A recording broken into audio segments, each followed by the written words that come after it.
Alhamdulillahil azizil ghafur alladzi ja'ala fil islamil hanifil huda wan nur. Asyhadu an la ilaha illallah wahdahu la syarika lah wa asyhadu anna sayyidana Muhammadan abduhu wa rasuluh. Allahumma salli ala sayyidina Muhammadin khatimil anbiya'i wal mursalin wa ala alihi thayyibin wa ashabihi al akhyari ajma'in. Amma ba'du fa ya ayyuhan nas ittaqullaha haqqa tuqatih wa la tamutunna illa wa antum muslimun. Qala Allah ta'ala fil Qur'anil Karim, innamas sabilu 'alal ladzina yazlimuna an-nas wa yabghuna fil ardi bighairi haqq ulaika lahum 'adzabun alim. Ma'asyiral muslimin rahimakumullah.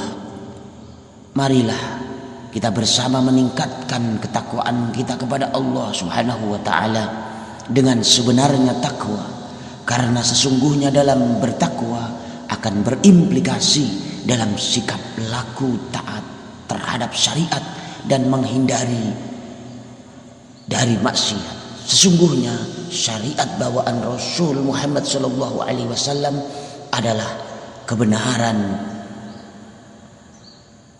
mutlak yang tidak bisa diragukan lagi. Saudaraku sekalian, dalam kehidupan tidak setiap harapan manusia dapat tercapai. Kadang berhasil, kadang gagal, kadang sukses, kadang kurang beruntung. Umumnya orang akan kecewa bila harapan atau keinginannya tak tercapai. Tapi bagi seorang muslim sebenarnya, bagaimana sikap terbaik ketika harapannya tak tercapai? Saudaraku sekalian, Imam Ibnu Athaillah As-Sakandari dalam Al-Hikam menyatakan, rubbama a'taka famana'aka wa rubbama mana'aka fa'ataka. Bisa jadi Allah memberimu suatu anugerah kemudian menghalangimu darinya, dan boleh jadi Allah menghalangimu dari suatu anugerah kemudian ia memberimu anugerah yang lain.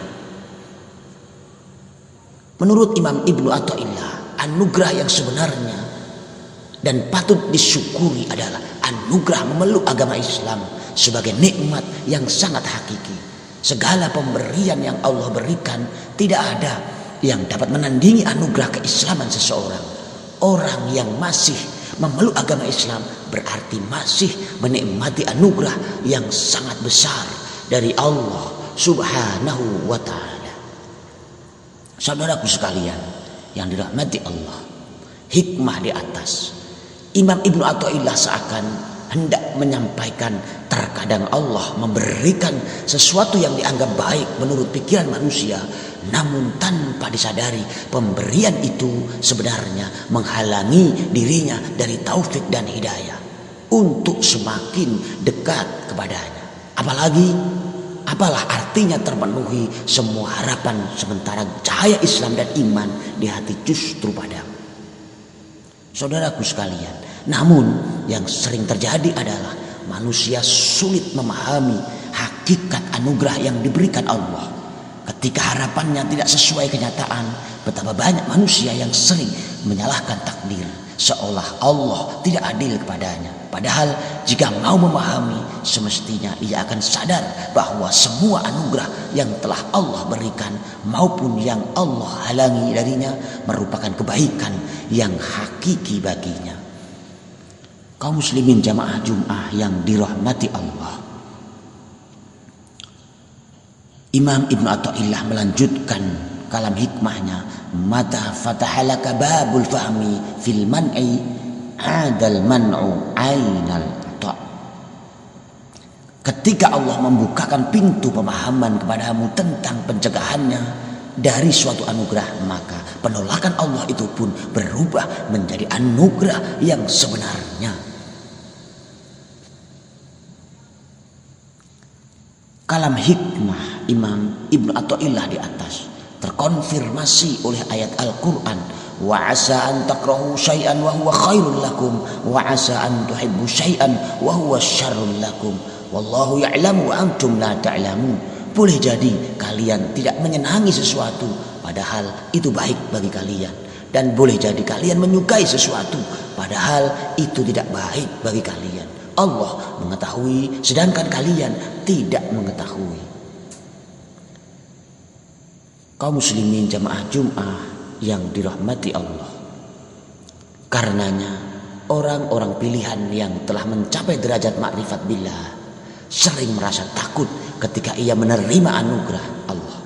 Syekh Ibnu Ajibah mengatakan, al-arifuna idza busitu akhwafu minhum idza kubitu.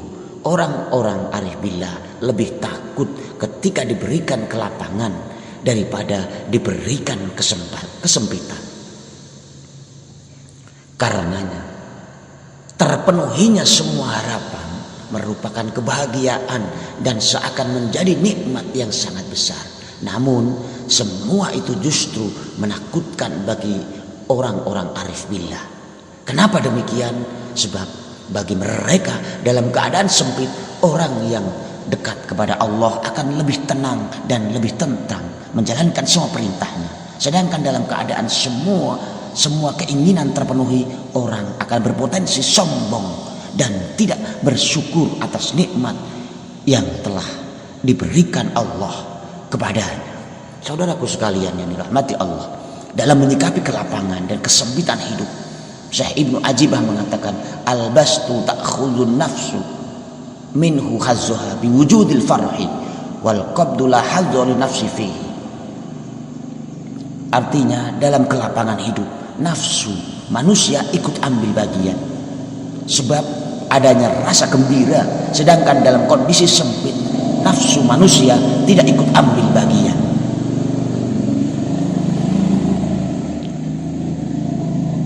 Begitulah kelapangan, ia bisa menjadi faktor yang menumbuhkan kecenderungan nafsu untuk melupakan Allah yang memberikan anugerah. Orang yang lapang cenderung memanjakan dirinya dengan segala sesuatu yang diinginkan. Sikap memanjakan diri inilah yang terkadang menjadi penyebab orang lalai, seolah saat demikian kewajiban agama menjadi beban dan ibadah pun dilakukan dengan hati gundah, tidak ikhlas. Dalam kesempatan lain, Syekh Ibnu Ajibah mengibaratkan manusia seperti anak kecil yang masih sangat polos dan tidak tahu apa-apa, yang menginginkan manisan atau permen beracun. Fakullama batasa as-sabiyyu lidzalika ta'am raddahu abuhu fasabiyu yabki alaihi li'adami ilmihi wa abuhu yarudduhu bil qahri liwujudi ilmihi. Artinya ketika si anak mengambil makanan beracun, sang ayah menolaknya, maka si anak menangisinya karena ketidaktahuannya. Sedangkan sang ayah menolaknya secara paksa karena tahu ada racunnya. Begitulah gambaran hubungan manusia dengan Allah Subhanahu wa taala berkaitan dengan anugerah dan harapan. Manusia tak ubahnya seperti anak kecil yang masih lugu dan sangat polos, sementara Allah menghalangi berbagai harapan dan keinginannya karena bahaya yang tidak diketahuinya.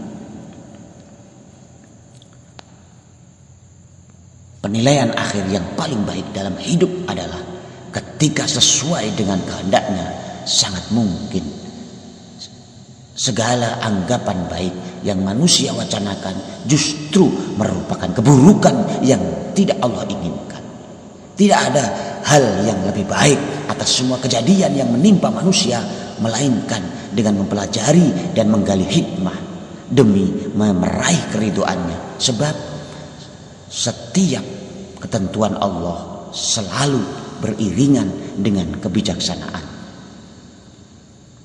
Kam hasanat lazatan lil mar'i qatilatan min haitsu lam yadri anna syamma fid dasan. Betapa banyak kenikmatan justru berujung pada kematian karena orang tidak menyadari bahwa racun yang terkandung di dalamnya. Wallahu a'lam bishawab. Barakallahu li wa lakum fil Qur'anil azim wa nafa'ani wa iyyakum bima fihi minal ayat wa dzikril hakim wa taqabbalallahu minni wa minkum tilawatahu innahu huwas samiul alim. Aqulu qouli hadza wa astaghfirullahal azim li wa lakum wa lisairil muslimin wal muslimat fa astaghfiruhu innahu huwal ghafurur rahim.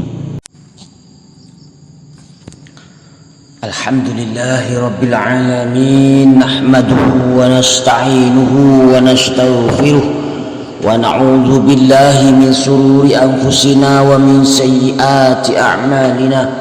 May yahdihillahu fala mudilla lahu wa may yudlil fala hadiya lahu. Asyhadu an la ilaha illallah wa asyhadu anna Muhammadan abduhu wa rasuluh. Allahumma salli wa sallim wa barik ala sayyidina wa maulana Muhammadin wa ala alihi wa sahbihi ajma'in, amma ba'du.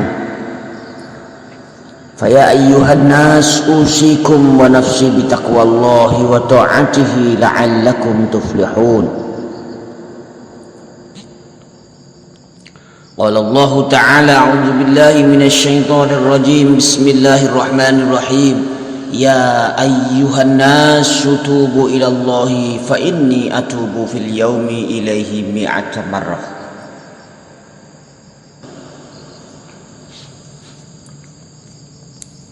Kaum muslimin jamaah Jumat yang dirahmati Allah, marilah hendaknya kita meningkatkan ketakwaan kita kepada Allah Subhanahu wa ta'ala. Karena dengan takwa Allah Subhanahu wa ta'ala akan merahmati dan memberikan kemenangan yang besar bagi kita.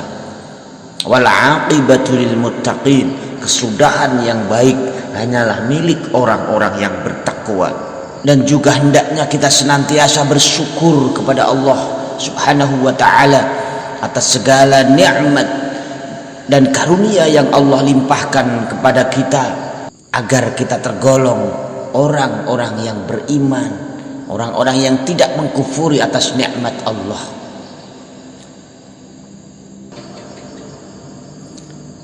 Saudaraku yang dirahmati Allah, Nabi Muhammad sallallahu alaihi wasallam bersabda, ya ayyuhan nas tubu ilallahi fa inni atubu fil yaumi ilaihi mi'ata marrah. Wahai sekalian manusia, bertaubatlah kepada Allah. Sesungguhnya aku selalu bertaubat kepadanya dalam sehari sebanyak 100 kali.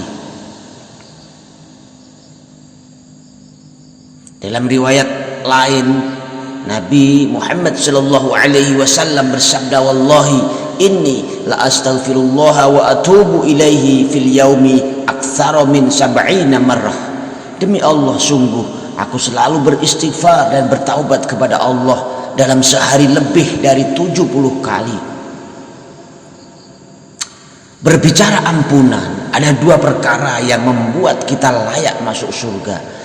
Yang pertama adalah ampunan Allah Subhanahu wa ta'ala. Yang kedua adalah rahmat Allah Subhanahu wa ta'ala.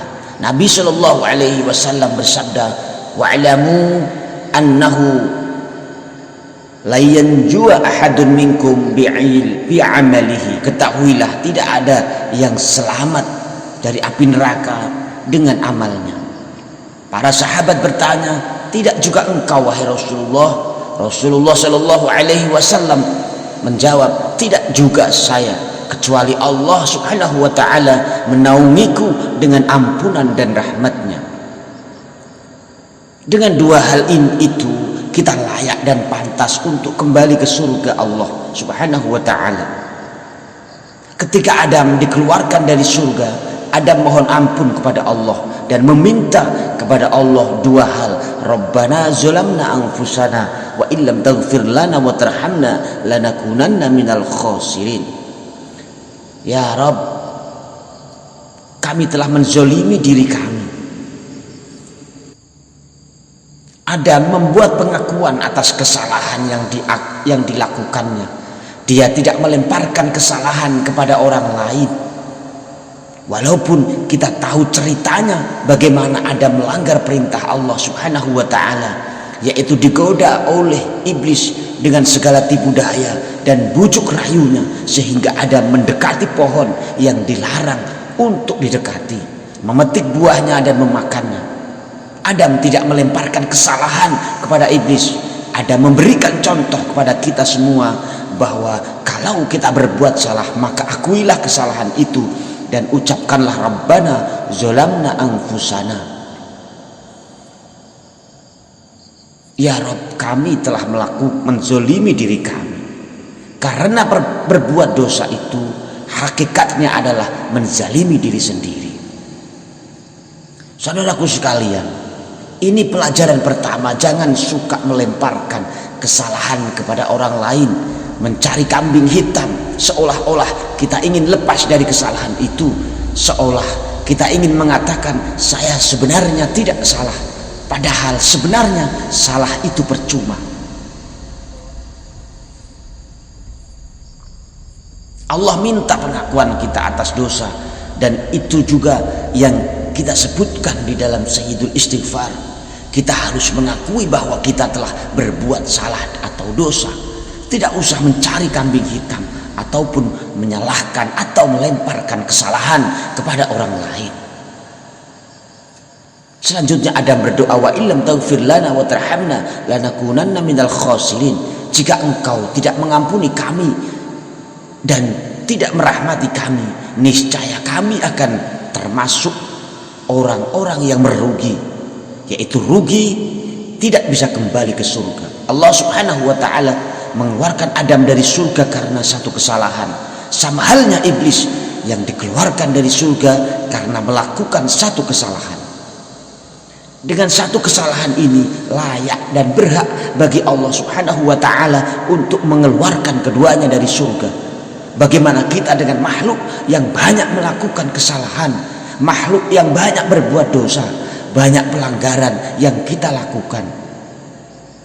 Adam dan iblis hanya melanggar satu hukum, lalu kita melanggar banyak hukum. Pertanyaannya kepada diri kita sendiri, layakkah kita berada di surganya Allah Subhanahu wa ta'ala? Jawaban sebenarnya adalah tidak layak. Kalau Allah tidak mengampuni, maka itu yang diminta Adam kepada Allah. Adam melupakan iblis yang mungkin menjadi biang kerok semua itu, dan Adam fokus minta ampun kepada Allah Subhanahu wa ta'ala, dan Allah menerima taubatnya Adam. Di sini Adam menyebutkan dua hal.